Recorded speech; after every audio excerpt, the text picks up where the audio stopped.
सासू माँ बदल गई। कहानी उस घर की है जहाँ बहू और बेटी को एक माना जाता था, लेकिन फिर अरे शिखा बेटा, तू रसोई में क्यों घुसी रहती है? जा, रोटी मैं बना लूंगी।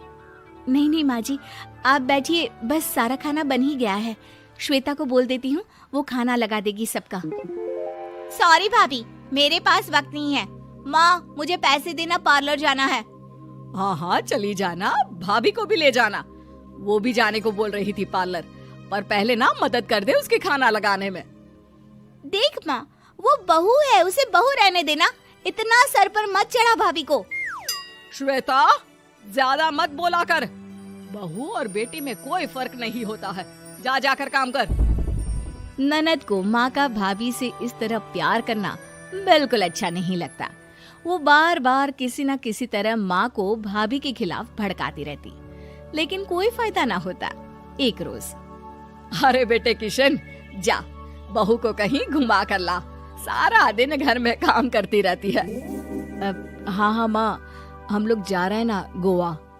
अच्छा जी, भाभी ने तो हमें बताया भी नहीं। वैसे तो सारी पंचायत करती है, ये गोवा वाली बात क्यों छुपा गई हमसे? अरे क्योंकि उसे खुद नहीं पता था बहन। मुझे टिकट सस्ती मिल रही थी तो मैंने बुक कर दिया। हाँ शिखा, पैकिंग कर ले, संडे हम जा रहे हैं गोवा। दोपहर में शिखा पैकिंग कर रही थी कि सास आ जाती है। ये क्या बहू, साड़ियाँ? अरे गोवा जा रही है घूमने या फिर शादी में मायके हैं? माँ जी, ऐसा कुछ है ही नहीं, समझ में नहीं आ रहा क्या रखूं कपड़े में। अरे तेरी और श्वेता की साइज तो एक ही है, उसके कुछ मॉडर्न कपड़े ले ले, आकर लौटा देना। हाँ माँ जी, ये ठीक रहेगा। शिखा श्वेता के पास जाती है और उससे कपड़े मांगती है। ना जी ना, मैं अपने कपड़े ना दूं, वैसे भी फैल जाएंगे मेरे कपड़े, बहुत महंगे वाले हैं। शिखा मुंह लटकाकर कमरे में आ जाती है तो सास कहती है, चल तैयार हो जा, तुझे मैं शॉपिंग करा कर लाती हूँ गोवा की। बस फिर क्या था, सास बहू निकल जाते हैं मार्केट और एक से बढ़कर एक ड्रेस खरीद कर घर आते हैं। पहले बता देती कि नए कपड़े दिलाने वाली है भाभी को, तो मैं अपने ही दे देती ना भाभी को, मुझे दिला देती नए कपड़े। देख श्वेता, परिवार का मतलब सबके साथ रहना होता है, ना कि सिर्फ अपना सोचना। वैसे भी तुझे अच्छे संस्कार सीखने चाहिए। और रही बात कपड़ों की, तो शिखा, आज से घर पर भी तू मॉडर्न कपड़े ही पहनेगी। कोई जरूरत नहीं है ये साड़ी वाड़ी लपेटने की। अब क्या था, घर पर श्वेता और शिखा एक जैसे रहते। एक बार पड़ोसन आती है। अरे बेटा, अपनी माँ को तो बुलाना जरा, बात करनी है। शिखा सास को बताती है और रसोई में चली जाती है। ये आपकी बेटी बहुत बड़ी हो गई है, इसके लिए एक रिश्ता है, कहो तो बता दूं। ये बेटी नहीं बहू है, घर में सब एक जैसा ही रहता है। वैसे मेरी बेटी भी बड़ी हो गई है, कोई रिश्ता हो तो जरूर बताना। पड़ोसन रिश्ता लेकर उन लोगों के घर आती है। तब श्वेता की होने वाली सास कहती है, तो ये घर है, कितने मंजिल का है? और ये बहू ने आपकी क्या पहन रखा है, जीन्स टॉप? अरे भाई, साड़ी वाड़ी नहीं है क्या इसके पास? देखिए, सर्दी है तो साड़ी में बहू कैसे मैनेज करती, वैसे पहनती है साड़ी भी। देखिए, हम लोग ठहरे पैसे वाले लोग, कोई कमी नहीं है हम लोगों के पास पैसों की, बहुत पैसे हैं, जमीन, नौकर चाकर, कार, सब कुछ है, लेकिन घर में संस्कारी बहू चाहिए। समझ रही हैं ना आप? सास कुछ कहती कि श्वेता बोल पड़ती है, हाय रे, नौकर चाकर से लेकर जमीन, कार, पैसा, हाँ हाँ, मुझे रिश्ता मंजूर है, मंजूर है मुझे।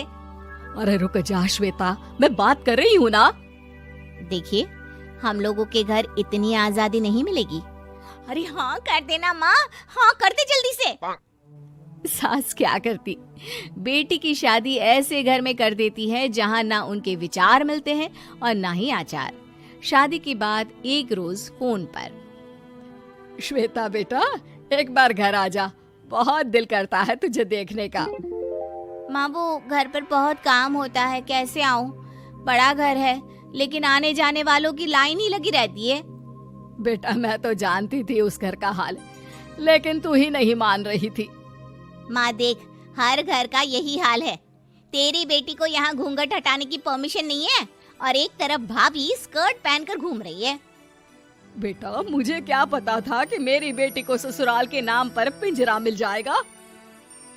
अच्छा माँ, फोन रखती हूँ, सास को गर्मा गर्म रोटी खिलानी है। तुम लोगों की तरह नहीं कि एक रोटी बनाओ, एक सब्जी बनाओ, फिर सारा दिन फ्री होकर घूमो। सास फोन तो रख देती है, लेकिन सोच में पड़ जाती है कि एक तरफ बेटी जिसे कोई आजादी नहीं, वहीं दूसरी तरफ बहू जिसे देखकर लगता ही नहीं कि उसकी शादी भी हुई है। अगले रोज। शिखा, अरे ओ शिखा। हाँ माँ, क्या हुआ? कुछ चाहिए आपको? मैं जिम जा रही थी। जिम के कपड़ों में बहू को देखकर सास को घूंघट में अपनी बेटी का ख्याल आता है। देख बहू, घर में बहू की तरह रहा कर। इतने टाइट कपड़े पहनकर जिम जाना पसंद नहीं मुझे। जा जाकर रोटी बना। रोटी? माँ अभी तो शाम के 6 बजे हैं, इस वक्त रोटी? अब क्या मेरे खाने पीने पर भी पहरा है? अरे जब मर्जी तब मैं अपने घर में खा भी नहीं सकती क्या? बहू को अजीब लगता है। वो समझ नहीं पाती कि जो सास कल तक इतनी सपोर्टिव थी, उन्हें अचानक से क्या हो गया।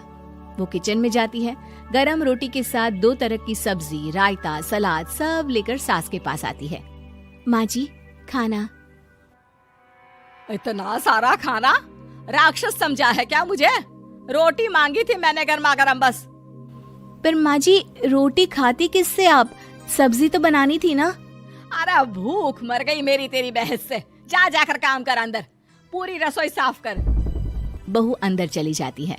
थोड़ी देर में श्वेता घर आती है। अरे शिखा जल्दी से चाय ला, पकवान बना, मेरी बेटी आई है। अरे नहीं नहीं माँ, ड्राइवर बाहर खड़ा है।